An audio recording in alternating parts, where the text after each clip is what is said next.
slamming and jamming, running and gunning in a college basketball doubleheader. First, Big Ten rivals take the court as Michigan meets the Indiana Hoosiers. Then, undefeated Temple tries to keep the streak alive as they take on the Runnin' Rebels from UNLV. It's a back-to-back jamboree on ABC's college basketball tomorrow. Topping the Eyewitness News update, a roof collapses onto workers in a printing plant in Waseca, Minnesota. We'll go there live via New Star. Minneapolis police arrest 13 people for gambling at an Alano house, saying there's more to it than meets the eye. Who are these people and why are they working so hard while the rest of the world still sleeps? I'm Jason Davis, and I'll have the story when we go on the road again to St. Cloud. The snow has stopped for the time being, but it's still in the forecast. That, along with a warm-up toward the end of the week. I'll have all the details. In sports, a rough night for the basketball Gophers, the North Stars, the hockey Gophers. So far, it's been a mess. Oh, boy. Those stories and a preview of the Star-athon excitement that's about to get underway in downtown Minneapolis. The Eyewitness News update is next. Too bad. A lot of cleaners dry streaked and dull. But Mr. Clean dries so shiny, it looks wet. Uh-oh. It's dry. So your floor looks shiny wet even when dry. Describe how bad it feels. I feel like it's this big, like a big tomato. I've got a sore nose. It's just the rubbing and the dripping and the sneezing and the wiping and the rubbing and the dripping and the sneezing and the wiping. Introducing first aid for your nose when it's sore from too much blowing. New Puffs Plus. Feels like there may be something in there. There's lotion. I feel it on my fingers. No. A lotion. Oh, yeah, I could hold this right here all day. I want to know how they got it on here. It's the first tissue with moisturizing lotion. New Puffs Plus. Well, it saved my nose. Puffs Plus is much less irritating than my tissue. I've never had an experience where you blow your nose and it feels so good. New Puffs Plus. First aid for your sore nose. I got my old nose back. I'm happy. The Perkins Magnificent 7 Breakfast. By the numbers.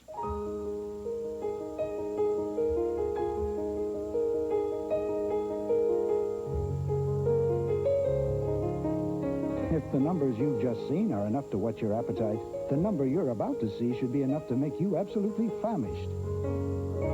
And now, when you order a Magnificent 7 breakfast, you'll also find the portions unbeatable because we serve you all the pancakes you can eat. You're watching KSTP-TV, Minnesota's News Channel 5. Live from Minnesota's News Channel, KSTP Channel 5, Mike Binkley, Karen Falloon, and Mark Stevens bring you the Eyewitness News Update. At first glance, it looks like a tornado might have torn into this printing plant in Waseca, Minnesota. Actually, the roof collapsed on its own, killing 2 workers inside and hurting 4 others. The question tonight, how did it happen? Good evening, everyone. This disaster south of the Twin Cities tops the update tonight. It happened at the Brown Printing Company in Waseca, the second largest employer in town. It happened as workers were going about their business on a Saturday afternoon shift. For more on the story, Catherine Smith joins us live via New Star 5 from Waseca. Catherine? Mike, it certainly is a dramatic sight. This isn't the season for a tornado, but that's exactly what the Brown Printing Building looks like a tornado ripped through the building. What used to be the south wall of Brown Printing is gone. The roof is sagging. There are wires, cables, and lines hanging everywhere. Emergency crews spent the late afternoon and early evening shutting off gas and water lines and keeping the curious away. And now the work has stopped until tomorrow. There was a full shift on duty in the press room today. 65 people working on offset printing machines. About 2:15, workers heard a bang, and the ceiling 50 feet above them collapsed. My understanding is that it happened so quickly that people reacted, ran from the scene, and were able to get out of the immediate area of damage. So it happened very quickly, within a matter of just maybe a minute or two. 2 men are dead, 32-year-old Albert Uarte and 32-year-old Gary Gerdes. 4 other men were injured. So far, no one knows what made the wall and roof collapse. Snow accumulation may have been to blame, but only about 3 inches of snow fell here in Waseca today. Whether it was snow accumulation or some other cause, we just have no way of knowing at this time. And, you know, it's always risky business to speculate exactly what the cause was. All I can tell you is that we're we have some people in who are in a better position to make that evaluation based on what they see. One of the 4 injured men was taken to Waseca Memorial Hospital. Howard Edwards has a fractured pelvis and didn't want to talk on camera, but he says just before the crash, electrical power to part of the printing equipment went dead. That made him look around, and when he did, he saw the ceiling falling. Now, Howard Edwards told me from his hospital bedroom tonight that he ran toward the south wall, the one that's not there anymore. He realized the ceiling was coming down. He tried to make it to the wall. He didn't. He stopped about 5 feet short, and the next thing he knows, he was lying on the ground covered with debris. He says many of his coworkers dove under heavy equipment, some of the printing equipment, and that's what saved many people's lives. He also says it's a miracle that so many people survived this crash. Mike? Wow, looks like an awful lot of damage. Do they have a dollar estimate yet? The people at Brown Printing say it's really premature in terms of the estimate for the building damage. They are willing to say, though, that the printing equipment that's sitting in there in freezing weather and being snowed on for at least tonight and maybe the next couple of days is worth at least $2 to $3 million. So this is a multi-million-dollar accident. All right, Kate, thank you. Back in the Twin Cities, police have 13 people behind bars tonight in connection with a gambling raid. The arrests occurred at the Alano Society of Minneapolis, where police allege they found illegal gambling going on. Reporter Jackie Renner wasn't far behind. Hey, you must have been a big winner, huh? Undercover vice officers say they found 10 men playing poker in a third-floor room of the Alano Society. 3 other men, including a member of the Alano Board of Directors, allegedly watched. On the table, about $400 in chips. Those who were betting are members of the Alano Society, a non-profit organization that provides a meeting place for recovering alcoholics and their families. When you see men up there who are unemployed or on Social Security or welfare, and they've got hundreds of dollars in their pockets and other people are marked down on the slips who are losing hundreds of dollars, you know, it's hard to believe that this is good for anybody. You know, if they have a problem with alcohol, being a compulsive gambler doesn't, you know, help the situation out at all. Police allege a more serious crime than a friendly poker game was committed here. Investigators believe someone made money by arranging the poker games. A man who described himself as the manager of the games denies that happened, and he and others arrested in the raid don't believe what they were doing is illegal. Non-profit organizations has always done it. And the cops everywhere has already always known about it. Those arrested say before each hand of poker was dealt, $1 was set aside for the Alano Society. And they say the money helps keep the organization's doors open. Along with the chips and cash, police found pull tabs. Police say pull tabs are also an illegal gambling device. Investigators say this gambling raid is only the tip of the iceberg. They say they intend to investigate allegations of other improprieties as well here at the Alano Society. For the Eyewitness News Update, I'm Jackie Renner. Police tonight booked 2 of the men arrested, including the Alano board member, on suspicion of operating a gambling house, a gross misdemeanor offense. Police expect the 11 others to face lesser charges of engaging in gambling and participating in a disorderly house. In politics tonight, the state Democratic Party is trying to make amends with the Democratic National Committee. The committee is threatening to deny the DFL seating at the National Convention because Minnesota moved its caucuses forward. They'll be held next month. At today's Central Committee meeting, leaders decided to offer the DNC an olive branch, but they don't know if it'll be enough. We're waiting to see what their response will be. We're not real optimistic. They asked for 4 things. We only agreed to 1, so we're assuming that they will turn us down again. The DFL leaders should have some answers in the next couple of weeks. Gary Hart's being accused tonight of yet another case of receiving illegal campaign donations. He and all the other presidential candidates are not allowed to receive more than $1,000 from any one person, but Hart's aides allegedly taught a millionaire supporter how to get around that. Millionaire Stuart Carl supposedly pressured his employees to write out checks to the Hart campaign, and then he would pay them back. The contributions were said to total more than $190,000. Hart's campaign manager denies the allegations. Meanwhile, Hart and 5 other Democratic candidates were down in Iowa today for the first of 3 straight days of debates. Here in Ames, they centered on farm issues in this debate sponsored by the League of Rural Voters and others. Tomorrow, they're off to New Hampshire, and then Monday, they'll debate again in Boston. Phooey is the word President Reagan is using for critics who debate the need for aid to the Nicaraguan Contras. Reagan used his weekly radio address to once again stress the need for aid to the Contras. But the idea has disturbed 19 congressional Democrats enough to write the president a letter. It says that more Contra aid will put Nicaragua's president in a no-win situation of either making concessions or obstructing peace. Israel took stiff measures today in an effort to quell anti-government violence. That story leads our look around the world. Soldiers and police rounded up hundreds of Palestinian men and threatened to do more if the violence doesn't stop. Yasser Arafat says the PLO will not give up the Gaza Strip. He appeared with other Arab leaders in a conference designed to unify Arab opposition to Israeli occupation.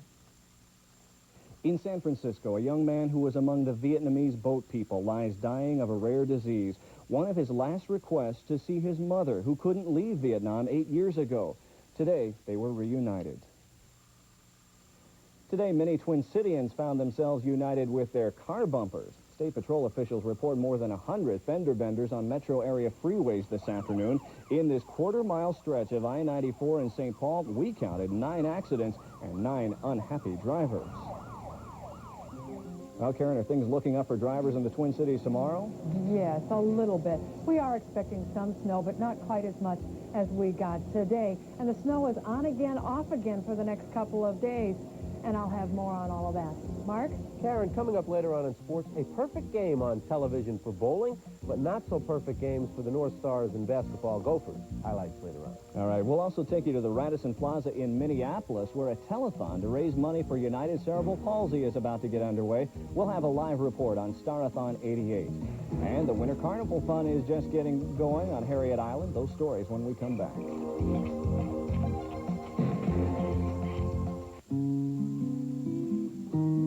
Of all the reasons why American farmers take care of the land, one stands apart. One reason why farmers till the earth in ways that conserve precious topsoil.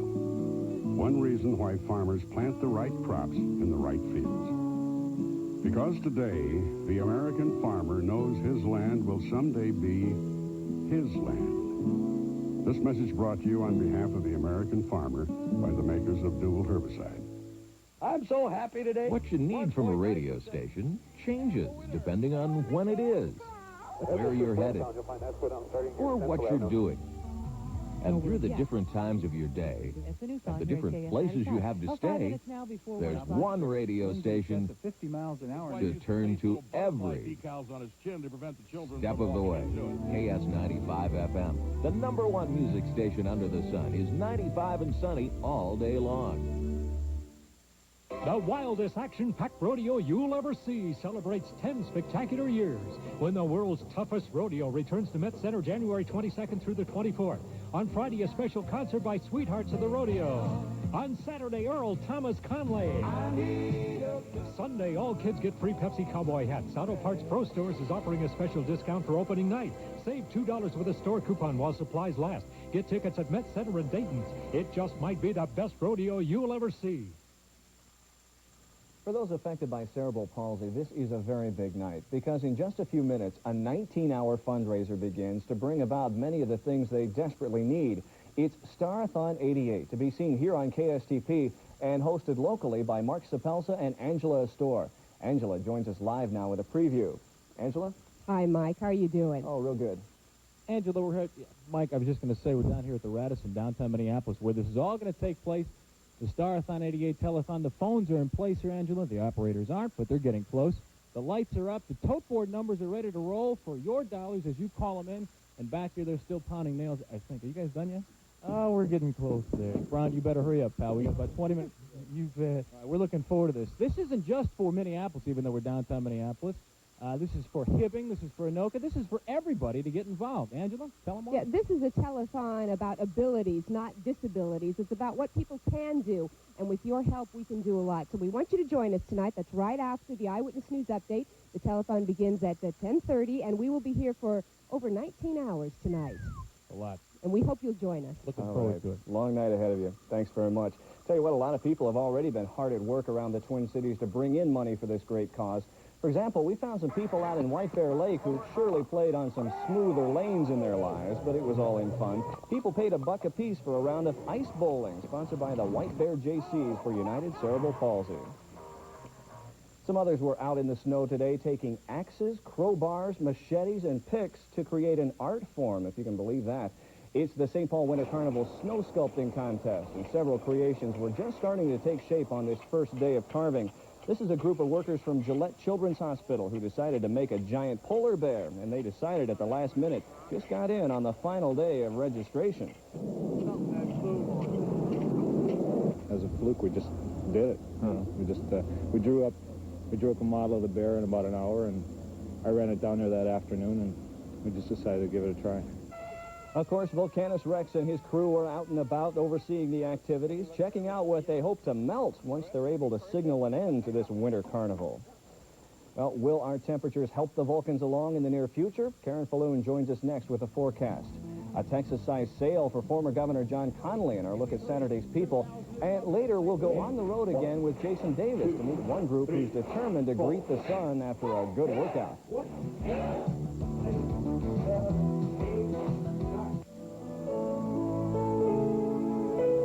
A cruise on Norwegian Cruise Line can do wonders for your memory. You forget just about everything. Norwegian Cruise Line, the world's best way to disconnect the world. For Hobbit Travel's special cruise prices, call Hobbit Travel at 645-3988. Don't come too close. I have a bad cough and a cold. No one appreciates the way Mom takes care of everyone until Mom gets sick. What do we do now? Mom always takes care of us. That's when the person who doctors the family turns to Robitussin, because more doctors and pharmacists recommend Robitussin than any other cough medicine. Feeling better, Mom? I was. Robitussin, recommended by more doctors, pharmacists, and Dr. Mom. Not a great deal of snow falling around the metro tonight, but a little bit. No, it stopped just about over the entire state, with the exception of Rochester, and it's now moved on into Wisconsin. Eau Claire is still getting a little snow. This little Alberta Clipper that we had today was just about the only thing going on over the United States. Now, as it dropped through eastern North Dakota into southwestern Minnesota today, from the Great Lakes, or from the upper Midwest through the Great Lakes, it was a snowy weekend to start anyway on the backside, or in the west and southwest side of that system. Very windy conditions persisted. 62-mile-an-hour wind gust at Rapid City, 120-mile-an-hour wind gust at Mines Peak, which is just about 40 miles west of Denver. In fact, near Jefferson County Airport, near Denver, the anemometer, their wind measuring device, was destroyed by a 90-plus wind gust that they had earlier this morning. Well, right now on the radar, the snow has ended over central and southern Minnesota. They are still reporting some snowfall over Rochester and through Menominee and Eau Claire, but it's too light for us to pick up. So here in the metro area, it'll be mostly cloudy tonight. There may be a few breaks in the clouds. Our lows will be somewhere around 0. We have 2 below, 4 degrees above. Winds will be out of the northwest now at 5 to 15 miles an hour. Waking up, the temperature will be around 4 degrees. We can expect a few flurries. And then the rest of the day, we have another chance of snow tomorrow with another low-pressure system on the way. Light snow and flurries with highs 10 to 15 degrees. The winds will start increasing again, though, out of the northwest to west at about 10 to 20 miles an hour. Officially, out at the airport, we received 3.4 inches of snow here in the metro area. And our high today was 11 degrees, the low 6 below 0. Currently, we have 9 degrees. Partly cloudy skies. That's what I meant by a few breaks. The dew point is 5. The relative humidity 83%. Winds are out of the northwest at 12 miles an hour. The pressure is rising. Elsewhere in central and southern Minnesota, the amounts of snowfall range from 4 to 8 inches. 4 inches at Rochester, Mankato, and Fairmont. The most in the southwestern corner once again. Montevideo and Marshall both reporting 8 inches. Faribault came in with 6.5. And from the phone calls I've received here at the office during the evening hours, amounts around the metro area range from 3 to about 5 inches. Now, the advisories left tonight are in Wisconsin, northern Illinois, and Michigan. They're still expecting some snowfall overnight. Blowing snow is still a possibility. And over western Wisconsin, those advisories will probably be canceled by dawn. Tomorrow, that next low-pressure system will be moving into northwestern Minnesota. And just out ahead of it, the clouds will be increasing once again. There may be a few breaks again tonight, but all of it coming back again tomorrow, followed by an Arctic front, so we'll have a brief cold spell before our warm-up. Northern Minnesota will see light snow and flurries tomorrow with highs in the teens. The southern half of the state, light snow with, again, temperatures in the mid, possibly even upper teens over parts of southeastern Minnesota. Near 20 degrees over western Wisconsin with some light snow developing.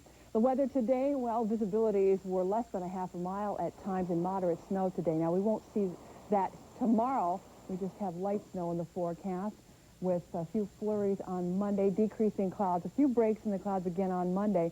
But Tuesday, and that should read Wednesday there. Okay, Wednesday, maybe not a day we want to remember, but Wednesday will be here this week, and it will have snow. Good news. All right, Karen. The little girl who was abandoned in a freezing Indiana farmhouse leads our look at Saturday's People. The little girl is headed back to surgery. Doctors had to amputate both her legs several days ago because of frostbite. The girl's mother has pleaded not guilty to charges of abandoning the youngster. Jimmy the Greek Snyder, the CBS sportscaster recently fired for making offensive remarks about black athletes, is in the hospital tonight complaining of bad headaches. Doctors at Duke University Medical Center say they've treated the Greek before. He had a blocked artery last year. It'll be a long day in Texas before John Connolly is back in this saddle again. It was sold at an auction for $10,000, along with a lot of the former governor's property. Connolly is bankrupt. He hopes to raise $2 million through the sale to help pay creditors. Still ahead in sports, the beat goes on for the Gopher basketball team, and a rough start means a rough finish for the North Stars in Hartford. Mark Stevens has it all next on Eyewitness Sports. For your farm, your family, your piece of America, and everything you're working for, AgriCenter means more. This is what you're really after, right? So if your insecticide costs more than Thimet, be sure the difference is in your ears, and not in your head. See us for Thimet, your local AgriCenter dealer. Winter sports have always warmed the hearts of Minnesotans, and through the years, Minnesota athletes have won big when it comes to the Winter Games. The tradition continues in Calgary, and you'll find Minnesota's best on another Minnesota tradition, KSTP-TV, the Olympic station. Minnesota's news channel will be sending their best to cover all the Olympic action because the Winter Games mean so much to us all. The Minnesota tradition of excellence continues exclusively on 5. The Stars kind of dug themselves an early hole tonight, didn't they? Yeah, this one was over real quick. You take away the first 5 minutes, and the North Stars really played a pretty decent game in Hartford tonight. But, oh, those first 5 minutes. The Whalers scored 4 goals quicker than you could say momenta. Hartford went on to win tonight 5-0. The game marked the debut of the Stars' newly acquired defenseman. It didn't take Mo long to find out what he'd been missing. Paul McDermott scored just over a minute into the game, and by the time the clock hit 5:08, it was 4-0 for Hartford. By the time the first period was over, it was 5-0. That's how it ended. Another brilliant defensive game for the Stars. They lose 5-0. Also on the scoreboard tonight, Chicago handles Toronto. Calgary and Detroit skate to a 4-all tie. St. Louis over Quebec. The Islanders take care of Edmonton. In overtime, Buffalo and Washington skate to a 3-all tie. Pittsburgh a goal better than Montreal, and Philadelphia 6, and Boston 4. Now, Ronnie Hextall was the winning goalie in that game, but he wasn't exactly gracious in victory. Just after Reed Larson scored here for the Bruins, Hextall storms out of the net. Some pushing and some shoving. Both benches emptied. A number of penalties were assessed. Hextall now has 88 minutes in penalties this year, and the guy's a goalie. Now, last night, the Gophers came from 3 goals down in the third period to beat the Bulldogs. Tonight, though, Duluth's defense was just too doggone tough. The Dogs held on. They beat the Gophers tonight 2-1 for a weekend split. First period, Gophers on the attack. Frank Gersich will get the goal here. That gave the Gophers a 1-0 lead. Then the Bulldogs tied it. Second period, they get what turns out to be the difference. Randy Keller scores here for UMD. They hold on. They beat the Gophers tonight. The final was 2-1.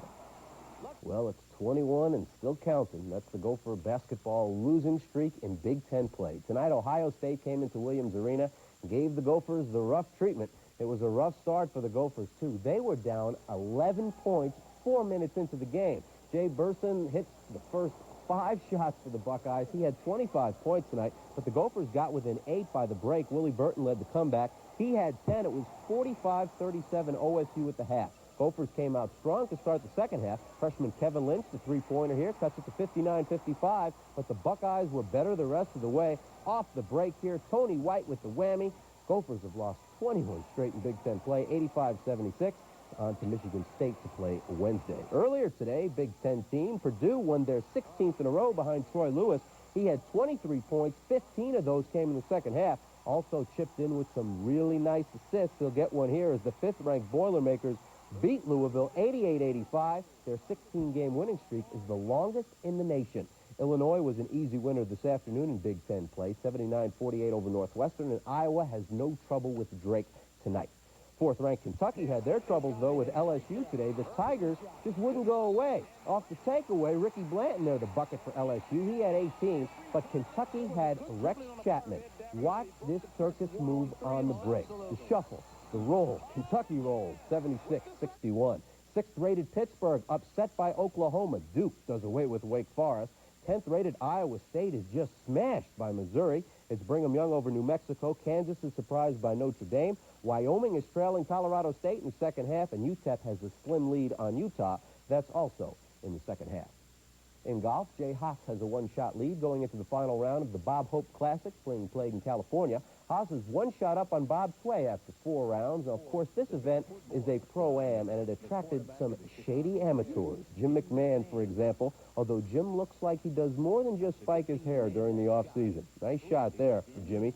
Not such a nice putt, though. He lost both his birdie and his shoes on that hole. The final round of that tournament is set for tomorrow. In bowling, Bob Benoit of Dallas was picture perfect today. Benoit rolled a 300 game on national TV, and it's just the 4th perfect game on TV in 26 years. Came in the finals, and it gave him the title of the Quaker State Open in Grand Prairie, Texas. In tennis, it's down to the finals in the Down Under. Pat Cash and Mux Villander are battling for the men's title in the Australian Open right now. Villander won the first set 6-3. He's leading 3-love in the second set. Yesterday, top-seeded Steffi Graf beat Chris Everett for her first Australian Open title. The college football season is now officially over. Syracuse quarterback Don McPherson. 2 long touchdown passes today to help the North beat the South 21-7 in the Senior Bowl. And finally, some great news for you tonight. Todd Boonstra of Egan and Kevin Brockman of Stillwater are now members of the 1988 Olympic cross-country skiing team. They qualified by finishing 2nd and 3rd in the cross-country ski trials, which ended today. Of course, we will have complete coverage of their trip to Calgary, along with all the other Minnesotans. I think we're taking the whole station to Calgary. I'll be there. Okay. All right, Mark, thanks. Don't go away. We'll meet a very determined bunch next on the updates.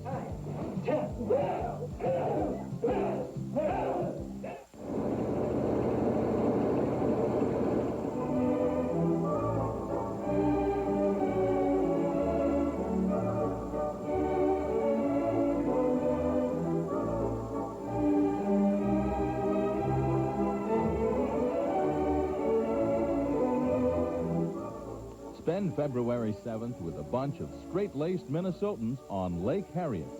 The Blade Run, Minnesota's skating event. I'm Bob Bruce, and coming up all this week on Twin Cities Live on Monday, we'll explore the mysterious phenomenon of near-death experience. Tuesday, there is proof that lives do begin at 40. Wednesday, the legendary Steve Allen displays his versatile talent. Thursday, medical doctors versus chiropractors. Who can offer the best treatment?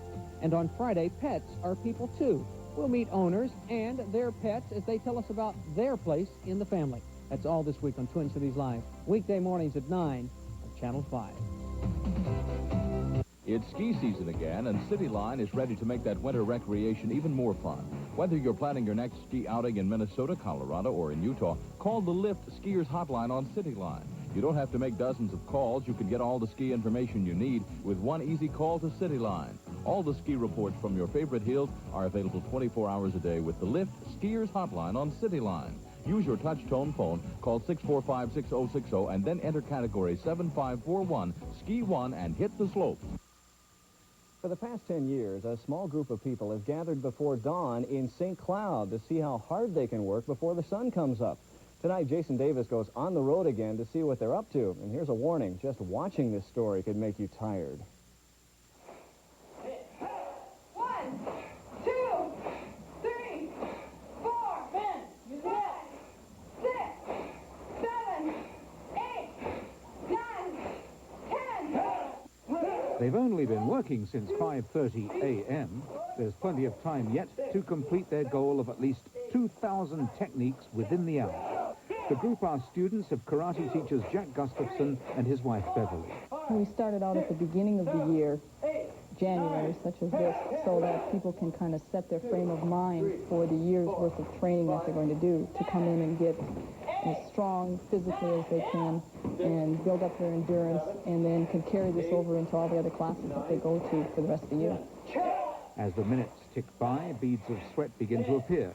It's getting warm and they are beginning to tire, but with single-minded determination, they keep counting. 8, 9, 10. Karate is a discipline. No one falls behind. Some of the group are experienced champions, others are novices, but no one is about to quit. It isn't just physical exercise for them. It becomes very much a mental exercise. Obviously, they wouldn't make it through this kind of a workout if it was only physical. The aim is to complete at least 10,000 karate techniques in 5 one-hour sessions. 2,670 techniques this morning. These enthusiasts are unstoppable. They've exceeded their quota for the day, but they keep on going. And their prize, a T-shirt. Jason Davis with photographer Phil TC on the road again.